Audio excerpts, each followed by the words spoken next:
Good evening and welcome to Sportsweek, our new programme bringing you extensive coverage of sport in and around Winchester. Tonight we have exclusive coverage of Winchester City with both league and cup action, Winchester's rugby seconds facing off against the Totonians, and Winnall's goal of the month. First up, Winchester City needed to take all 3 points from Brockenhurst to go joint second in the Wessex Premier League, and 2 days later they faced local team Southampton QK in the Russell Coates Cup. Mikey Smith was at both. Winchester went into their game at Brockenhurst on the back of a 5-game unbeaten run, and this looks set to continue when Nathan Lynch was brought down in the box and Zach Glassball smashed home the resulting penalty. And the game got worse for the struggling Badgers when City were awarded another penalty. Glassball stepped up again to take his scoring run to 6 goals in 4 games. In the second period, the New Forest side luck didn't improve. Brockenhurst keeper Graham Mills will struggle to get this Gary Falker through kick out of his thoughts for a long time. And Brock must have thought they were going to be the victims of a landslide when Lynch found the net from 20 yards. But Brock rallied and grabbed a goal of their own through Justin Keelan. And on Monday night, Winchester had another chance to extend their impressive run when they played Southampton QK in the Russell Coates Cup.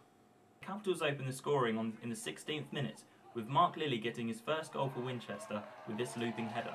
The away side had a golden opportunity to equalise before half-time, but Scott Brown created a contender for miss of the season, finding the car park from 2 yards out.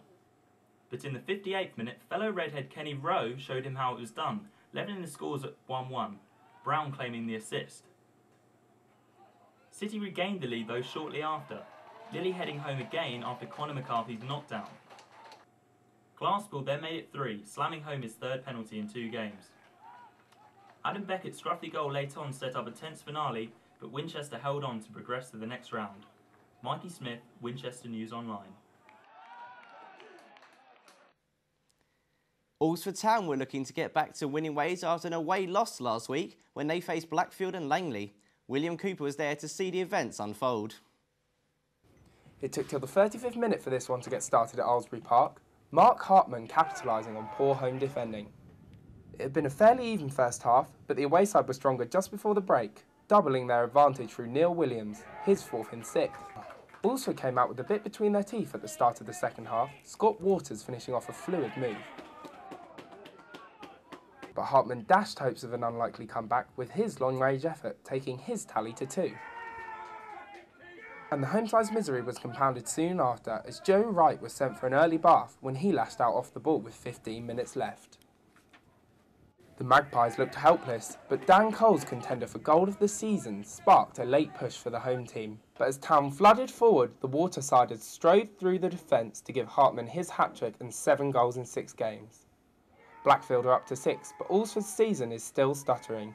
William Cooper for Winchester News Online. There was a free-scoring frenzy in Tottenham and Ealing's match against Poole Town as Poole looked to extend their lead at the top of the table by 3 points. Karen Pennell witnessed the action. Poole's Steve Smith opened the scoring against Tottenham within 2 minutes at the Little Testwood Farm last night, firing home for his 16th league goal this season. The Dolphins nearly extended their lead only 3 minutes later, with Steve Hollitch denying Carl Preston's shot. The Millers fought back with a free kick from Rich Bridle, securing the equaliser in the 31st minute, but neither team managed to create any real chances for the remainder of the half. Poole stormed out of the blocks after the break, scoring 2 goals within 2 minutes. Dan Cann headed in a cross from Carl Preston in the 55th minute, with Preston getting himself on the scoresheet only a minute later, after Hollitch deflected a shot from a corner back into play, to increase their advantage 3-1. Dan Cann also had another attempt straight away, seeing his free kick deflecting just over. Poole's victory was sealed with a 4th goal in the 71st minute. Michael Walker attempted to head in a cross, but Lanning Dibber was on hand to slot in the rebound, to secure the Dolphins a 3-point lead at the top of the table. Karen Purnell, Winchester News Online. Rugby next. Winchester faced the Totonians on Saturday in a fast-paced, hard-hitting game in which Winchester did not disappoint. David Champion was there. Saturday the 6th of November saw Winchester Rugby Club's second team face Totonians' third team. Winchester started strong when slick handling saw Dave Poynton cross the line just 5 minutes in. This was followed closely after by Tott's penalty, but Poynton struck again 10 minutes later, fending off his opposite number to score a similar try to his first. Tots battled over the Winchester try line close to half-time, but failed to convert the score. Poynton wasn't finished though, bagging his hat-trick after wrong-footing the Tots defender and sprinting down the wing.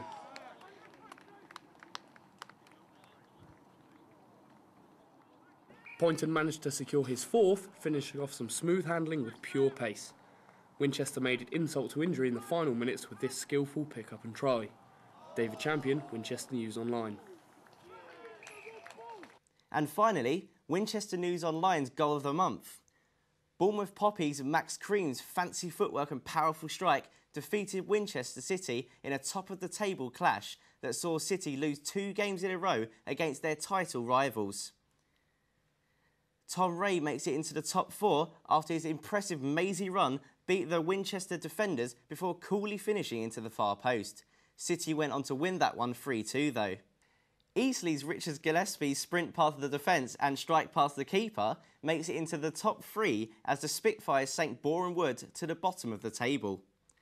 Winchester City's Danny King scored a screamer in their 3-2 victory over Hayling United. Did he mean it? I'm not sure manager Guy Butters even cares. And our winner is Justin Henderson's wonder goal against Winchester City, helping Brading Town deny City victory. Thank you for joining us. To check out match reports for the games shown and more, go to www.winnall.co.uk. Goodbye.